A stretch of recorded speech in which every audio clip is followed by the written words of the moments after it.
Hello बच्चों, नवीं कक्षा चैप्टर 5 अम्लों भस्म के बारे में हम पढ़ेंगे। पिछली कक्षा में हम क्या जानते थे कि लिटमस की सहायता से अम्ल और भस्म और उदासीन की पहचान की जाती है। अम्ल में क्या होता है? नीला लिटमस लाल होता है। अम्ल में नीला लिटमस लाल, अम्लों का रंग लाल, ये ध्यान में रखना। इसका अपोजिट भस्म कि लाल लिटमस नीला, ये हमने पढ़ा है। अब यहाँ पर क्या कहा है कि ये पदार्थ दिए हैं, इनका लिटमस की सहायता से 3 समूह में वर्गीकरण करो। ठीक है, तो क्या किया कि इन पदार्थों के जलीय विलयन में लिटमस पेपर डुबाते हैं। अगर लाल हुआ अर्थात वो अम्ल है, नीला हुआ अर्थात वो भस्म है, रंग में परिवर्तन नहीं हुआ अर्थात वो उदासीन है। तो इस प्रकार जांचने से क्या पता चला कि जो खट्टे पदार्थ हैं, नींबू, इमली, छाछ, सिरका, संतरा, वो अम्लीय गुणधर्म। तो यहाँ से हमने क्या पढ़ा कि अम्लों की क्या विशेषता है कि इनका स्वाद खट्टा। अम्लों की विशेषता क्या है? इनका स्वाद खट्टा। इसके बाद खाने का soda, milk of magnesia, okay, इनका स्वाद कसेला है और ये इसमें लाल लिटमस नीला हो जाता है अर्थात ये क्षारीय है। ओके, तो ये नेचुरल रूप से, प्राकृतिक रूप से उपलब्ध अम्ल हैं। हम जानते थे कि इनमें नीला लिटमस लाल होता है। हम ये भी जानते हैं कि अम्लों का स्वाद खट्टा होता है। इसके बाद भस्म, भस्मों के उदाहरण जैसे खाने का सोडा है, साबुन है, ये सारे, इसमें लाल लिटमस नीला होता है, इनका स्वाद कसेला होता है। तो ये सारे क्षारीय। अम्ल स्वाद खट्टा, क्षार स्वाद कसेला। अम्ल, ये नोट याद रखना, अम्ल में नीला लिटमस लाल, ऑपोजिट भस्मों में लाल लिटमस नीला। ठीक है, तो ये प्रश्न आपको लिखना है, वर्गीकरण करना अम्ल, फिर उदाहरण लिख देना जो मैंने राउंड किए हैं।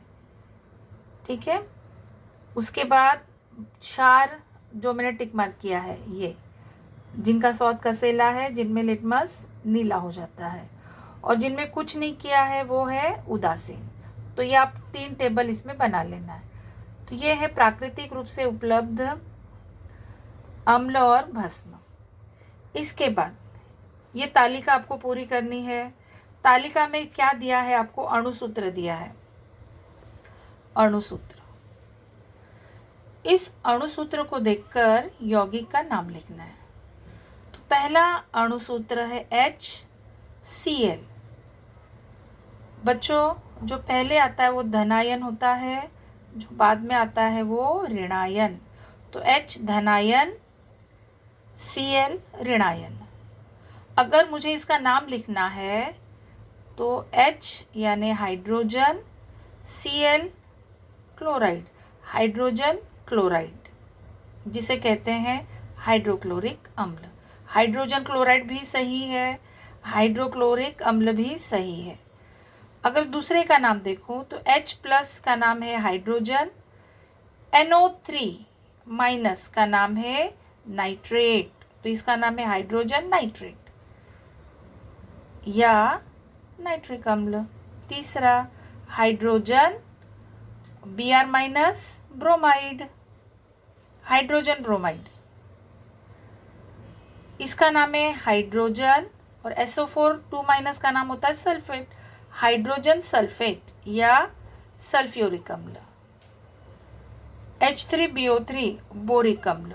तो ये जो यहाँ तक बोरिक अम्ल तक, इन सब में धन आयन क्या है? H+। तो जिन आप ये भी अम्लों की अगली विशेषता है, 2 विशेषताएं हमने पढ़ी अम्लों की कि नीला लिटमस, लाल। दूसरी स्वाद में खट्टे। तीसरी विशेषता हमने क्या पढ़ी कि इसमें H+ आयन होते हैं, अम्लों में H+। इसी प्रकार अब भस्मों में कौन से आयन है देखते हैं। Na sodium, OH- hydroxide, sodium hydroxide. ये है पोटेशियम, K का अर्थ पोटेशियम, OH का अर्थ हाइड्रोक्साइड, पोटेशियम हाइड्रोक्साइड। तो ये है पोटेशियम हाइड्रोक्साइड।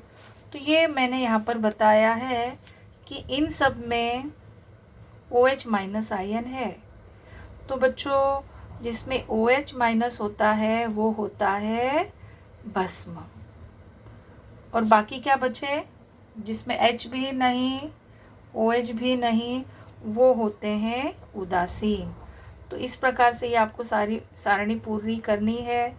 इस सारणी में हमें सिर्फ अणुसूत्र दिए हैं। इस अणुसूत्र के हिसाब से हमने यौगिक के नाम लिखे। फिर हमने देखा कि धनायन H+ है तो उनका प्रकार अम्ल हो जाता है। अगर ऋणायन OH- है तो उसका प्रकार क्षारक हो जाता है। और H+ OH- ऐसा नहीं है तो ये होते हैं उदासीन। तो यहाँ तक आपको लिखना है, समझना है। Okay, all the best.